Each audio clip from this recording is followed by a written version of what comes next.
7-এর ভূগোলের নভেম্বর মাসের model activity task থেকে পার্ট 8ও বলতে পারো, এর সমাধান আলোচনা করব।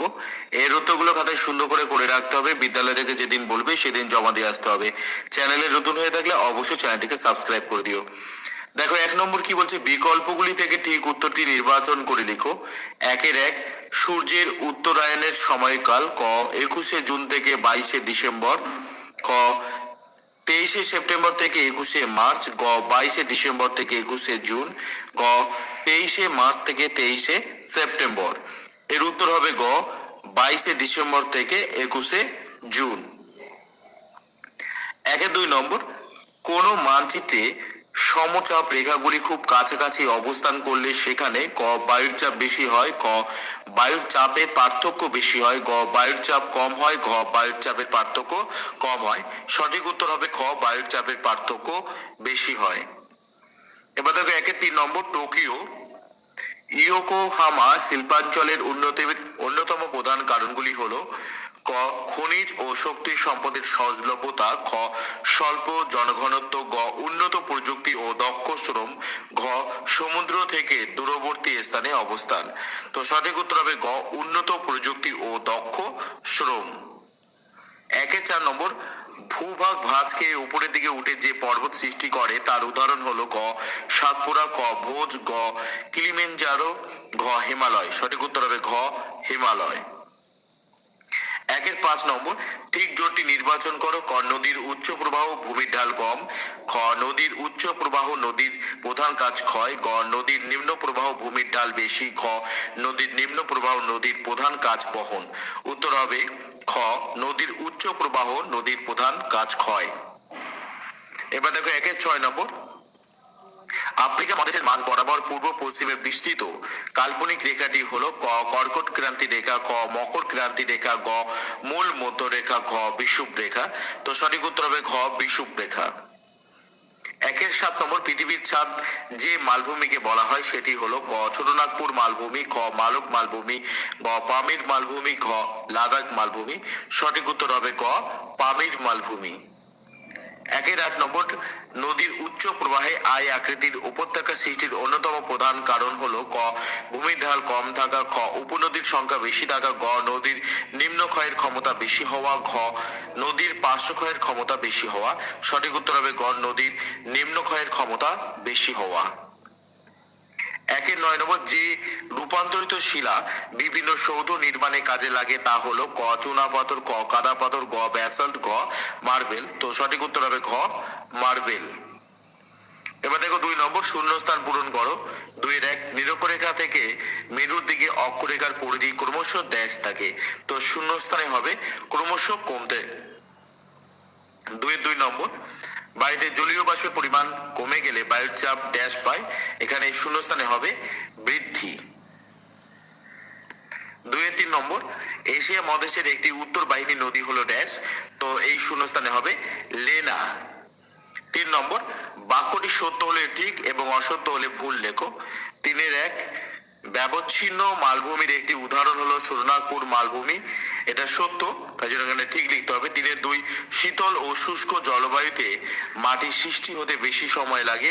এটা সত্য, এখানে ঠিক লিখতে হবে। 3 নম্বর, জুলাই মাসে উত্তর আফ্রিকায় যখন গ্রীষ্মকাল, দক্ষিণ আফ্রিকায় তখন শীতকাল। এটা যেহেতু সত্য তাই জন্য এখানে ঠিক লিখতে হবে। 4 নম্বর, স্তম্ভ মেলাও। এইভাবে কিন্তু তোমরা একটা ছক করে নেওয়ার পরে ক স্তম্ভ যেমন আছে লিখে নিবে। খ স্তম্ভ এলোমেলো রয়েছে, খ স্তম্ভ তোমাদের সাজিয়ে লিখতে হবে। খ স্তম্ভে প্রথমে লিখবে 3 দিয়ে আগ্নেয় পর্বত, তারপরে 1 দিয়ে আগ্নেয় শিলা, তারপরে 2 দিয়ে নদীর মধ্য প্রবাহ। এবার দেখো 5 নম্বর, সংক্ষিপ্ত উত্তর দাও। 5-1 কোন তারিখকে কর্কট সংক্রান্তি বলা হয় ও কেন? উত্তর হবে 21শে জুন তারিখটিকে কর্কট সংক্রান্তি বলা হয় কারণ নিজের পরিক্রমণ গতিতে 21শে জুন তারিখে পৃথিবীর উত্তর গোলার্ধ সূর্যের দিকে সবচেয়ে বেশি ঝুঁকে থাকে। ওই দিন সূর্যকিরণ কর্কট ক্রান্তি রেখার উপর লম্বভাবে পড়ে বলে 21শে জুন তারিখকে উত্তর গোলার্ধের দিন সবচেয়ে বড় এবং রাত সবচেয়ে ছোট হয়। আর দক্ষিণ গোলার্ধের ঠিক এর বিপরীত অবস্থার সৃষ্টি হয়। 21শে জুন সূর্য উত্তরায়ণের শেষ সীমা কর হয়। এবার দেখো 5-2 নম্বর, অক্ষরেখা ও দ্রাঘিমা রেখার একটি করে বৈশিষ্ট্য উল্লেখ করো। উত্তর হবে অক্ষরেখাগুলি পূর্ণবৃত্ত আর দ্রাঘিমা রেখাগুলি অর্ধবৃত্ত। 5-3 নম্বর, সুউচ্চ হিমালয় পর্বত কিভাবে আমাদের দেশের জলবায়ুকে প্রভাবিত করে? উত্তর হবে ভারতের উত্তর দিকে প্রাচীরের মতো সুউচ্চ হিমালয় পর্বত অবস্থান করছে। এই পর্বত থাকায় দক্ষিণ পশ্চিম মৌসুমী বায়ু এখানে বাধাপ্রাপ্ত হয়ে উত্তর পূর্ব ভারতে প্রচুর বৃষ্টিপাত ঘটায়। অপরদিকে শীতকালে উত্তরের শীতল সাইবেরীয় বাতাস ভারতে প্রবেশে বাধা পায়, ফলে ভারতের শীতের প্রকোপ কম হয়। 5-4 নম্বর, ভূমির ঢাল ও উচ্চতার ভিত্তিতে মালভূমি ও সমভূমির পার্থক্য নিরূপণ করো। এখানে আমাদের বিষয়গুলো দিয়ে দিয়েছে। প্রথম বিষয় হচ্ছে ভূমির ঢাল। মালভূমির ক্ষেত্রে লিখতে হবে চারিপাশে খাড়া ঢালযুক্ত হয়ে থাকে। সমভূমির ক্ষেত্রে লিখতে হবে উপরিভাগ সমতল বা ঢেউ খেলানো হয়ে থাকে। পরের বিষয় হচ্ছে উচ্চতা। মালভূমির ক্ষেত্রে লিখতে হবে গড় সমুদ্রপৃষ্ঠ থেকে 300 মিটারের বেশি উঁচু বেশি। সমভূমির ক্ষেত্রে লিখতে হবে গড় সমুদ্রপৃষ্ঠ থেকে 300 মিটারের কম উঁচু। এখানে বেশি দুবার হয়ে গেছে, একবার কেটে দিবে। 6 নম্বর, নিচের প্রশ্নগুলির উত্তর দাও। 6-1, মেরু অঞ্চল ও নিরক্ষীয় অঞ্চলে বায়ুর উষ্ণতা তারতম্য কিভাবে দুই অঞ্চলের বায়ুচাপকে নিয়ন্ত্রণ করে তা ব্যাখ্যা করো। তো এর উত্তর হবে বায়ুমণ্ডলের উষ্ণতার সঙ্গে বায়ুচাপ ব্যস্তানুপাতে পরিবর্তিত হয়, অর্থাৎ বায়ুর উষ্ণতা বাড়লে বায়ুর চাপ কমে এবং উষ্ণতা কমলে বায়ুর চাপ বাড়ে। বায়ু উষ্ণ হলে হালকা ও প্রসারিত হয়, ফলে তার চাপ কমে যায়। এই কারণে নিরক্ষীয় অঞ্চলে সারা বছর প্রখর সূর্যের তাপে বায়ু উষ্ণ ও হালকা হয়ে নিম্নচাপের সৃষ্টি করেছে। অপরদিকে মেরু অঞ্চলে সূর্যতাপের অভাবে তীব্র শীতলতার কারণে বায়ু শীতল ও সংকুচিত হয়ে উচ্চচাপের সৃষ্টি করেছে। এবার দেখো 6-2 নম্বর, মাটির দানার আকারের উপর ভিত্তি করে মাটির শ্রেণী বিভাগ করো। প্রতিটি শ্রেণীর একটি করে বৈশিষ্ট্য লেখো। তো উত্তর হবে মাটির দানার আকারের উপর ভিত্তি করে মাটিকে 3 ভাগে ভাগ করা যায়, যথা 1 বেলে মাটি, মাটির দানার আকার মোটা, 2 এঁটেল মাটি, মাটির দানার আকার সূক্ষ্ম, 3 দোআঁশ মাটি, মাটির দানার আকার মাঝারি। এবার দেখো 6-3 নম্বর, নীল নদের ওপর কি উদ্দেশ্যে আসোয়ান বাঁধ নির্মাণ করা হয়েছিল? তো উত্তর হবে নীল নদের ওপর মিশরীয়রা বন্যা নিয়ন্ত্রণ ও কৃষি জমিতে জলসেচ এই দুটি মূল উদ্দেশ্যে আসোয়ান বাঁধ তৈরি করে। এবার দেখো 7 নম্বর, নিচের প্রশ্নগুলির উত্তর দাও।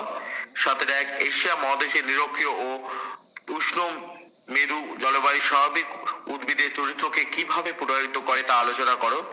তো উত্তর হবে প্রথমে এইভাবে লিখে নেবে। প্রথমে নিরক্ষীয় জলবায়ু ও স্বাভাবিক উদ্ভিদ। এশিয়া মহাদেশের নিরক্ষরেখার কাছাকাছি 10 ডিগ্রি উত্তর অক্ষরেখা থেকে 10 ডিগ্রি দক্ষিণ অক্ষরেখার মধ্যে ইন্দোনেশিয়া, মালদ্বীপ, শ্রীলঙ্কা, সিঙ্গাপুর প্রভৃতি দেশে নিরক্ষীয় জলবায়ু দেখা যায়। এই জলবায়ুর অন্যতম বৈশিষ্ট্য হলো অধিক উষ্ণতা, বার্ষিক গড় উষ্ণতা 25 থেকে 30 ডিগ্রি সেন্টিগ্রেড ও অধিক বৃষ্টিপাত, বার্ষিক গড় বৃষ্টিপাতের পরিমাণ 200 থেকে 300 সেমি। এই অধিক উষ্ণতা ও বৃষ্টিপাতের কারণে নিরক্ষীয় অঞ্চলে সারা বছর সবুজ পাতাযুক্ত শক্ত কাঠের চিরহরিত অরণ্যের সৃষ্টি হয়েছে। মেহগনি, রোজউড, আয়রন উড, সেগুন, আবলুস, রবার, কোকো, সিংকোনা প্রভৃতি এই অরণ্যের প্রধান উদ্ভিদ। উষ্ণ মেরু জলবায়ু ও স্বাভাবিক উদ্ভিদ। এশিয়া মহাদেশের আরবের মরুভূমি, ভারত ও পাকিস্তানের থর মরুভূমি, ইরাক, ইরান, কুয়েত প্রভৃতি দেশগুলোতে উষ্ণ মরু জলবায়ু দেখা যায়। অধিক উষ্ণতা 35 ডিগ্রি সেন্টিগ্রেড ও অতি অল্প বৃষ্টিপাত 10 থেকে 25 সেমি এই জলবায়ুর অন্যতম বৈশিষ্ট্য, যার প্রভাব এখানকার স্বাভাবিক উদ্ভিদের ওপরও স্পষ্ট। বৃষ্টিপাত কম হওয়ার জন্য এখানকার গাছগুলোর কাণ্ড ও পাতা মোম জাতীয় পদার্থ দিয়ে ঢাকা থাকে, যাতে প্রচ্ছেদন প্রক্রিয়ায় গাছে জল বেরিয়ে না যায়। অধিকাংশ গাছই কাটা জাতীয় হয়ে থাকে, যেমন ক্যাকটাস, বাবলা, পরিমনসা, খেজুর প্রভৃতি। এবার দেখো 7-2 নম্বর, আফ্রিকা মহাদেশের নিরক্ষীয় অঞ্চল ও ভূমধ্যসাগর সন্নিহিত অঞ্চলের স্বাভাবিক উদ্ভিদ কিভাবে জলবায়ু দ্বারা নিয়ন্ত্রিত তা ব্যাখ্যা করো। তো উত্তর হবে প্রথমে এই ধরনের হেডিং লিখে নেবে, নিরক্ষীয় অঞ্চল ও স্বাভাবিক উদ্ভিদ। আফ্রিকার নিরক্ষরেখার কাছাকাছি অঞ্চলে সারা বছর গরম 27 ডিগ্রি সেন্টিগ্রেড, মোট বৃষ্টিপাতের পরিমাণ 200 থেকে 250 সেমি, লম্বা সূর্যরশ্মি আর সারা বছর বৃষ্টিতে এখানে শক্ত কাঠের ঘন জঙ্গল সৃষ্টি হয়েছে। মেহগনি, রোজউড, এবনি এই ঘন জঙ্গলের প্রধান গাছ। ঋতু পরিবর্তন না হওয়ায় এবং সারা বছর বৃষ্টিপাত হওয়ায় এখানকার গাছগুলোর পাতা সবুজ থাকে, তাই এই অরণ্যের নাম নিরক্ষীয় চিরসবুজ অরণ্য। ভূমধ্যসাগরীয় অঞ্চল ও স্বাভাবিক উদ্ভিদ। আফ্রিকার একেবারে উত্তর পশ্চিম ও দক্ষিণ পশ্চিম অংশে ভূমধ্যসাগরীয় জলবায়ু দেখা যায়। এই জলবায়ু অঞ্চলে শীতকালে বৃষ্টি হয়, সারা বছরে 50 থেকে 100 সেমি বৃষ্টি হয়, গরমকালে বৃষ্টিহীন থাকে।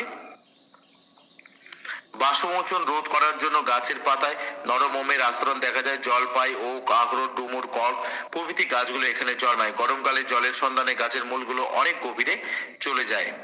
এবার দেখো 3 নম্বর, মানুষের নানাবিধ ক্রিয়াকলাপ নদীর ওপর নেতিবাচক প্রভাব ফেলে, বক্তব্যটির যথাযথতা বিচার করো। তো উত্তর হবে, মানুষের জীবনের সঙ্গে নদীর সম্পর্ক অতি নিবিড় হলেও মানুষের কিছু কিছু কাজ নদীর স্বাভাবিক ছন্দকে নষ্ট করে নদীর ওপর নেতিবাচক প্রভাব ফেলেছে। যেমন কৃষি ব্যবস্থার প্রসার, শিল্পায়ন, নগরায়ন ইত্যাদি নানাভাবে নদীকে প্রভাবিত করেছে।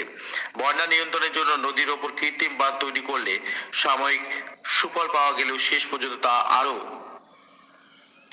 ভয়াবহ বন্যারই কারণ হয়ে উঠেছে। একদিকে কৃষি জমি থেকে ধুয়ে আসা পলিতে নদী ক্রমশ ভরাট হচ্ছে, অন্যদিকে সেচের জলের যোগান দিতে নদী ক্রমশ শুকিয়ে যাচ্ছে। শহর শিল্পাঞ্চলের বজ্র জল নদীকে অবাধে মিশে গিয়ে নদীর জল ক্রমশ বিষাক্ত হয়ে যাচ্ছে। তাই সবশেষে বলা যায়, মানুষের নানাবিধ ক্রিয়াকলাপ নদীর ওপর নেতিবাচক প্রভাব ফেলে। এই বক্তব্যটি যথার্থ। তোমাদের এখানে যেভাবে উত্তরগুলো করে দিলাম, তোমরাও খাতায় সেভাবে উত্তরগুলো করে রাখবে। বিদ্যালয় থেকে যেদিন বলবে সেদিন জমা দিয়ে আসতে হবে। চ্যানেলের নতুন হয়ে থাকলে অবশ্যই চ্যানেলকে সাবস্ক্রাইব করো। দেখতে থাকো। ধন্যবাদ।